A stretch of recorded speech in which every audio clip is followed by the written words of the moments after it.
Tired of feeling overwhelmed by your to-do list even when you want to succeed? You sit down to work, but suddenly you're scrolling, tidying, daydreaming. Then the guilt hits. Why can't I just do it? What if I told you you're not lazy, you're not broken, and your procrastination? It's not a time problem, it's an emotional one. Hi, welcome back to It's Just a Thought. I'm your host, NAAMNA, and this podcast is all about the unreasonable somewhat important thoughts I get at 2 a.m. when I should be very much asleep in my dreamland. Here's what's something most people don't know. Procrastination isn't about poor time management. It's a self-regulation issue tied deeply to our emotions. When you avoid a task, it's not because you're unwilling.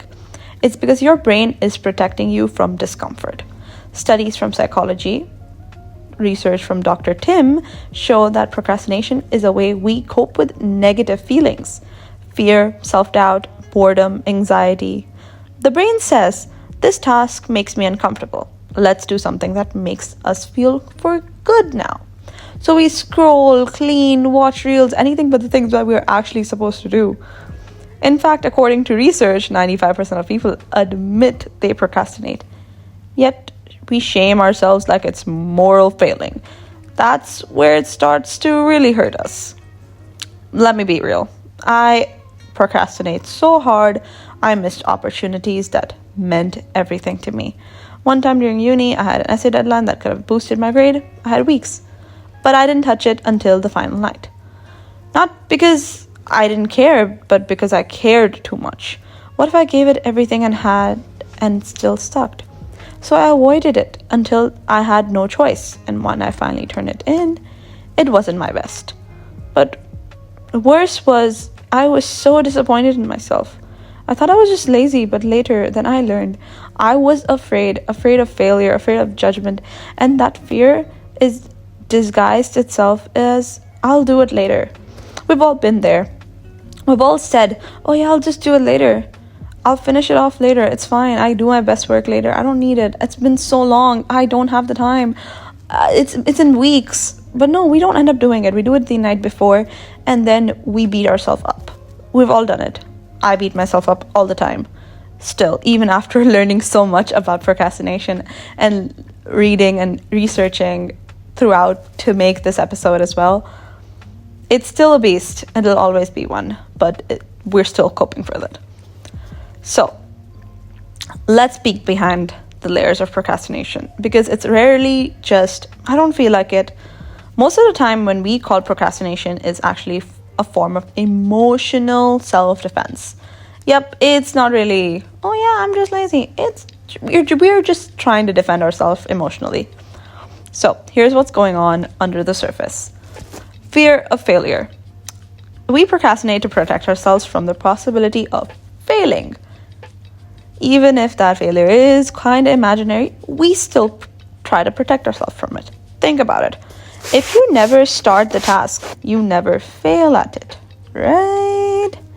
It's safer to say I did not try than I tried and I wasn't good enough. We've been there, we've all done it. I'm telling you. Our brains treat failure like a threat, not just to our grades or job or reputation, but our sense of being, our sense of self. Especially if your identity is wrapped up in achievements or being the smart one or the reliable one. So rather than risk damaging that identity, we end up delaying it. In short term, procrastination offers relief. Long term, it chips away at our confidence. You make that one mistake, you beat yourself up, and then you procrastinate, so you don't have to do it weeks earlier and then get disappointed. It's a whole cycle that no one wants to be in, but I think every single fucking person in the teenage, current years is. Perfectionism is another factor. It might look like high standards on the outside, but inside it's totally fear. It's the quiet voice saying, if this isn't flawless, people will judge me, I'll judge myself. Oh, we've been there. Fear of judgment is a big one as well. So instead of starting imperfectly, we don't start at all. We wait for the perfect time, the perfect mood, the perfect conditions, and shockers. They don't exist. They don't come. Perfectionism turns simple tasks into pressure cookers. Suddenly, writing an email feels like drafting a whole TED talk. Or choosing a topic becomes a decision with life or death consequences. We are not in Alice in Borderland. We are not in the Squid Games. We're not in any murder show. Why are we dealing with this like that? And I'm a culprit of it, trust me. So we're sitting there stuck. Because the bar is set so high that anything less than perfect feels like genuine failure. It's like I am genuinely in one of those murder shows, and if I don't beat it and I'm not perfect at it, I will die. Yeah, I need to stop watching TV. Anyway, sometimes the task itself feels so overwhelming. So task anxiety is one of the other feelings. Maybe it's unfamiliar. Maybe you don't know where to begin. Maybe you do know, but it feels like there's a mountain in front of you and you're just wearing flip-flops. God forbid I have to climb that thing. Nope, not happening. That's called task paralysis. When your brain literally shuts down in the face of too many unknowns. Like, I will have 5 things to do. I don't know where to start it. I will just not do it at all. I will watch a show instead. So instead of taking the first small steps, we retreat into avoidance. I'll wait until I have more energy. We need to be in the right mindset. I'll do it tomorrow when I feel more prepared. Or for me, I'll just watch TV and do it later. The later never comes, trust me. But deep down, that's fear again. It's just dressed in new clothes. And here is it. The catch. When we procrastinate, it feels good for that moment. It relieves the pressure temporarily, but not for long, because what follows? More anxiety, more guilt, more self-loathing. Now, you're not just dealing with the original task, you're carrying the emotional baggage of not doing it. You think, why do I keep doing this to myself? And ironically, that shame makes it even harder to start the next time. It's like a loop of avoidance, feeling bad, avoiding more, feeling worse, avoiding more, all of that. And it's not a lack of discipline. It's not laziness. It's a brain caught in emotional quicksand, trying its best to protect you from the pain, but actually it keeps you stuck. So, the turning point for me, it wasn't some productivity app, morning routine, it wasn't cold showers, it wasn't splashing my face with water every morning, it wasn't a time blocking hack, because they never work for me. It was self-compassion. The thing I genuinely used to roll my eyes at. And when I did research for this podcast episode a while back, I went and found Dr. Kristin Neff's work. She's one of the leading researchers on self-compassion. She flipped the whole conversation on its head. So her research showed that people who practice self-compassion rather than beating themselves up are actually way more likely to take meaningful action, especially on difficult emotional tasks. At first, that felt counterintuitive. It wasn't being soft on yourself for the reason you're procrastinating. That's what I really thought. So here's what I learned. It's not about making excuses, it's about making space. Space to breathe, to reset, to begin again without a punishment. Think about it this way. When you mess up, your inner voice says, "Oh, you're so lazy, what's wrong with you?"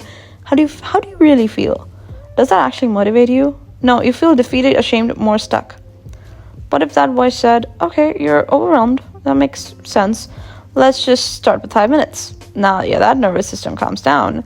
You feel a little safer. When you feel safer, you can move. For me, it started with this one question. What am I feeling right now? Or instead of like, why am I like this? It sounds small, but it's a powerful shift, because why am I like this is shame. It implies something that is wrong with you. And what am I feeling is curiosity. It gives you an open-ended answer to just experience the context and compassion. Some days the answer was, I feel scared, I won't do it right. Other days I just feel tired, like bone deep tired. And that changes a lot of things. I stopped demanding perfection for myself. I stopped completely is a big thing. I reduced demanding perfection to myself. I still do. But some days all I could do was 10 minutes of focus, and I'd let that be enough. It's not a way out, but it's more of a way in, because that was 10 minutes more than nothing. 10 minutes of momentum. So giving that little time of being, yay, I can do this, was perfect enough. Yeah, my work is it's not giving me anxiety to be perfect now, but you will not get it completely out of your system instantly. It takes time, and I've just started it, mind you, so that's saying a lot.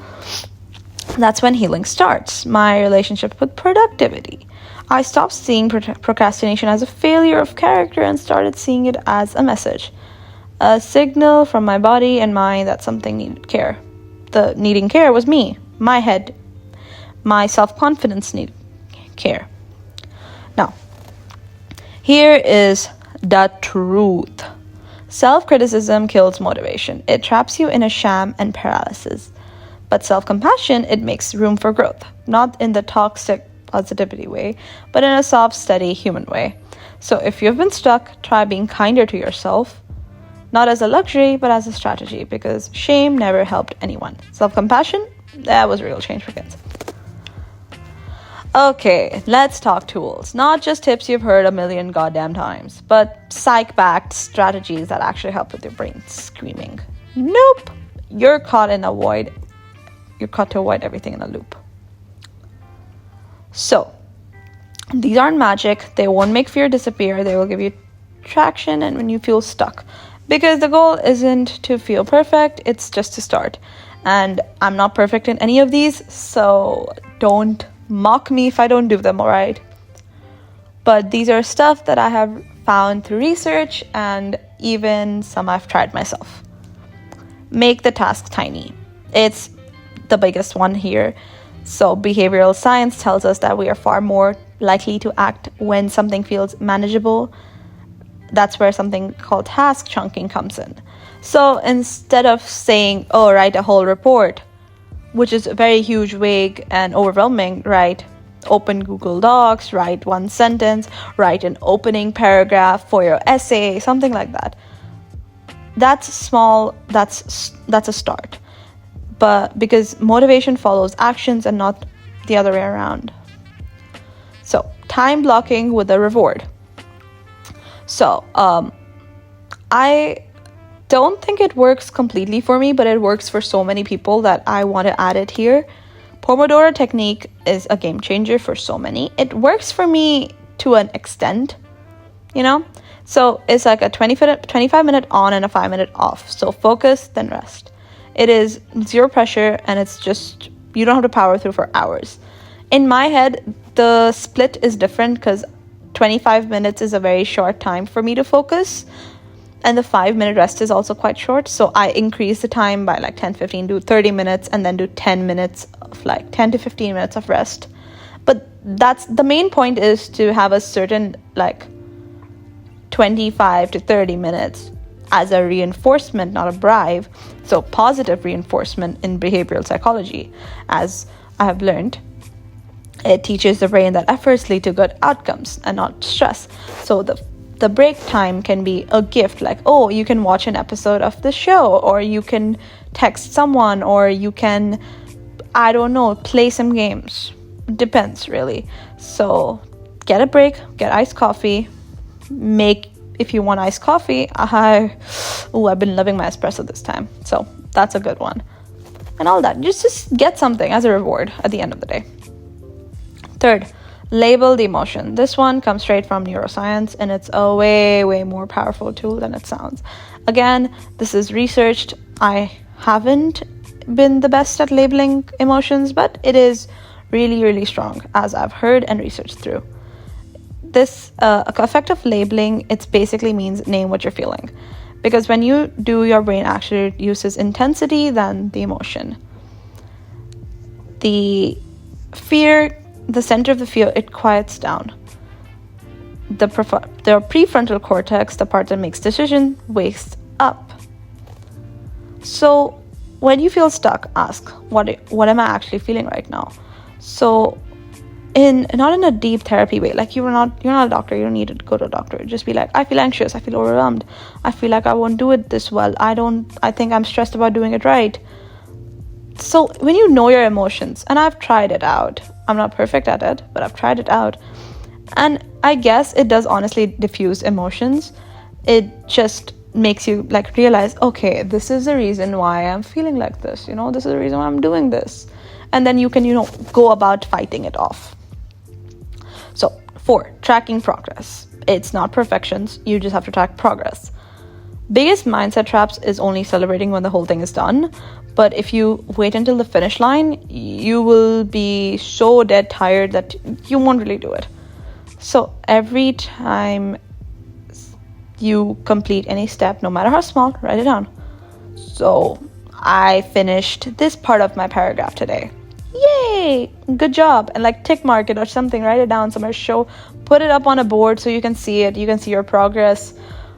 You can be like, oh yeah, I went and edited my essay today. I'm giving a lot of uni and essay examples because this is the main thing I struggle with. So if there's anything else, comment it down below or comment it, like DM me about it, because I would like to know as well, right?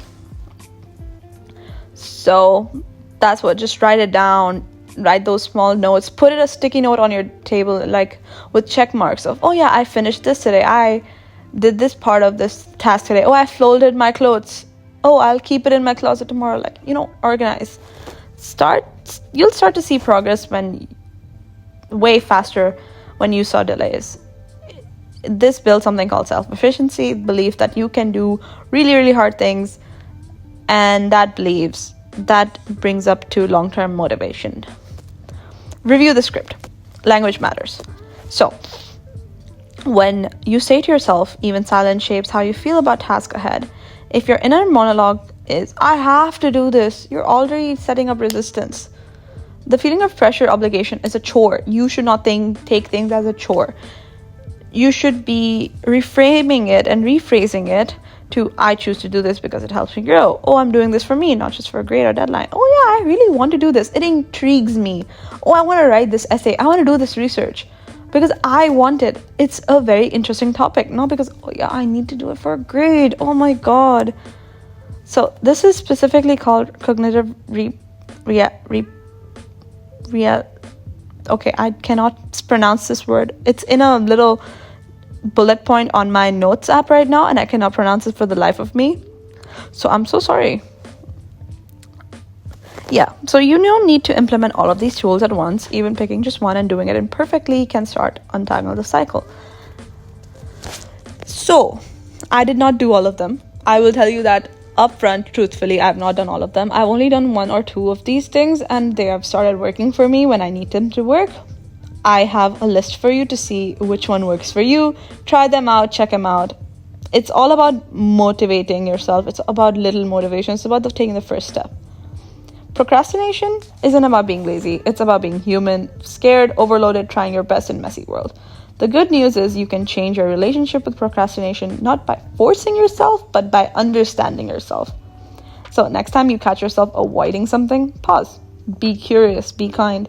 Ask, what am I really feeling? You might be surprised of how quickly things start to shift. And if this helps you, send it to someone who's stuck in the same cycle. I know there's a bunch of you, and half of you are my friends, by the way.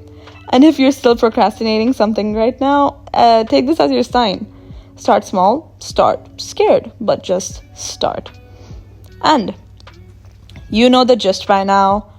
At the end of the day, it was all just a thought. I'll see you all next time. Bye-bye.